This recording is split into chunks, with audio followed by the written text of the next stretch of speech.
ஹரஹர சங்கர, ஜெய ஜெய சங்கர, காஞ்சி சங்கர, காமகோடி சங்கர. எல்லாம் வல்ல நம் ஜெகத்குருவின் திருவருளால் இந்த நாள் இனிய நாளாக அமைய அன்பு பிரார்த்தனைகள். மகாபரிவாளை எல்லோரும் மடத்திற்கு வந்து தம்பதி சகிதமாக ஒரு குழுவாக ஒரு கிராமத்தினுடைய மக்களாக வந்து பார்த்து தரிசனம் செய்வது வழக்கம். ஆனால் ஒரு முறை சற்று ஒரு விந்தையாக இந்த நிகழ்ச்சி நடந்தது.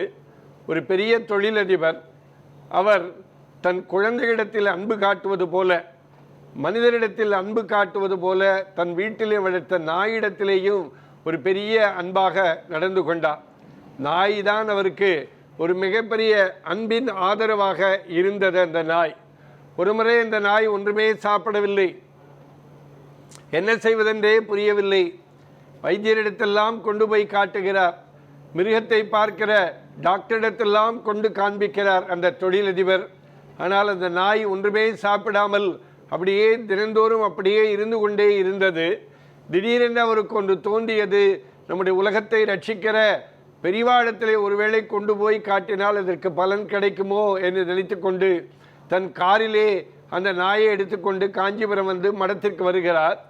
நாயை காரிலே விட்டுவிட்டு பெரிவாடத்திலே வந்து பெரிவாளை நமஸ்காரம் செய்துவிட்டு இந்த செய்தியை சொல்லுகிறார். மடத்தினுடைய பக்தர் பாலு மூலமாக பெரிவாடத்திலே ஒரு நாய் வளர்த்து கொண்டிருக்கிறார், அது கொஞ்ச நாளாக சாப்பிடுவதில்லை, என்னவென்றே புரியவில்லை பெரிவா என்று சொன்னவுடனே பெரிவா சிரித்து கொண்டே, எல்லோருக்கும் அருள் காட்டுகிறவன் அல்லவா, அந்த 6 அறிவு படைத்த மனிதனிடத்திலே அன்பு காட்டுகிற பெரியவா 5 அறிவு படைத்த நாயிடத்திலே அன்பு காட்டாமலா போய்விடுவார், அப்படியா என்று கேட்டுக்கொண்டு, நீ நாயை மடத்துக்குள்ளே கொண்டு வர வேண்டாம், கார்லையா இருக்கு, நானே அங்கே வரேன்னு சொல்லி மடத்திலிருந்து வெளியே வந்து அவர் கார் இருக்கிற பக்கத்தில் வந்து அந்த கதவை திறக்க சொல்லுகிறார்.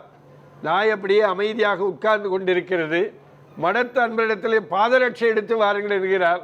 உடனே இவர் பெரியவா பாதுகையா என்று கேட்டுடனே பெரியவா பாதரட்சையும் இல்லை, பக்கத்தில் இருக்கிற ஒரு அன்பருடைய செருப்பை கழற்றி பக்கத்திலே வைக்க சொல்லுகிறார். அந்த செருப்பை வச்ச உடனே மடத்து அன்பரிடத்திலே ஒரு கிண்ணத்திலே பால் கொண்டு வா என்கிறார் பெரியவா. மடத்து அன்பர் ஓடி போய் ஒரு கிண்ணம் நிறைய பாலை கொண்டு வருகிறார். பெரியவா என்ன பண்ணார், அந்த பாலை கொண்டு நாய் பக்கத்திலே வைத்த உடனே அந்த இதுவரைக்கும் எதுவுமே அருந்தாமல் இருந்த நாய் பெரியவா வைத்த பால் வச்ச பாத்திரத்திலே அந்த கிண்ணம் முழுக்க குடித்துவிட்டு, இன்னும் கொஞ்சம் குடுங்கோ பெரியவா என்று சொல்லுகிற விதமாக பசியிலே இந்த நாய் அனைத்தையும் குடித்ததாம். உடனே தான் தொழிலதிபருக்கு ரொம்ப சந்தோஷம். பெரியவா, இது நாள் வரைக்கும் நாங்கள் என்ன வச்சாலும் 5-6 நாளாக ஒன்றுமே சாப்பிடலை, ஐயோ என்ன ஆகுமோ நாய்க்கு என்று பயந்து கொண்டிருந்தேன், என்ன பெரியவா நீங்கள் வச்ச உடனே இந்த பாலை குடித்து விட்டதே என்று சொன்ன உடனே பெரியவா சிரித்து கொண்டே சொன்னாரா, திருட வந்திருக்கிறவன் பார்த்த மாத்திரத்தில் ஒருவேளை பயந்துருக்கும், செருப்பை காட்டினா பயம் போகும்னு சொல்லுவார்கள், அதனால்தான் செருப்பை வச்ச உடனே அதற்குரிய அந்த பயம் போய் அந்த பித்து போய் உடனடியாக பாலை குடித்து விட்டது என்று பெரியவா வந்த தொழிலதிபரிடத்திலே சொன்னாராம். ஏனென்றால் பெரியவா மனிதரிடத்திலே அக்கறை காட்டுவது போல ஜீவராசியிடத்திலேயும் அக்கறை காட்டினார். மடத்தினுடைய பசு மீது, மடத்தினுடைய யானை மீது அவர் பெரியவா அருள் பாலித்தவர் என்பது குறிப்பிடத்தக்கது. ஒருமுறை கூட ஒரு நாயை ஒரு பெரியவா அபிஷேகம் பண்ண தீர்த்த பாலை ஒரு நாய் குடித்து விட்டது. ஒரு அன்பர் அதை நாய் மீது கல்லை ஓங்கி அடித்தாராம்.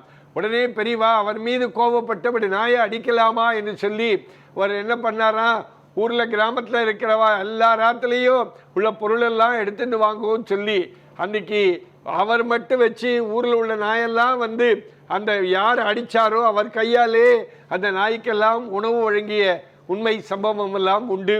அப்படிப்பட்ட மகா பெரியவா 6 அறிவு படித்த மனிதரிடத்திலேயும் அன்பு காட்டினார், ஜீவராசியிடத்திலும் அன்பு காட்டிய ஒரு ஜீவ காருண்யம் மிக்க ஒரு தவ புதல்வர் மகா பெரியவா.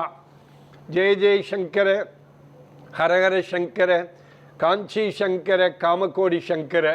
எல்லாம் வல்ல நம் ஜெகத்குருவின் திருவருளால் இந்த நாள் இனிய நாளாக அமைய அன்பு பிரார்த்தனைகள். ராம் ராம். ஓம் ஸ்ரீ மகாபெரிவா திருவடிகளே சரணம்.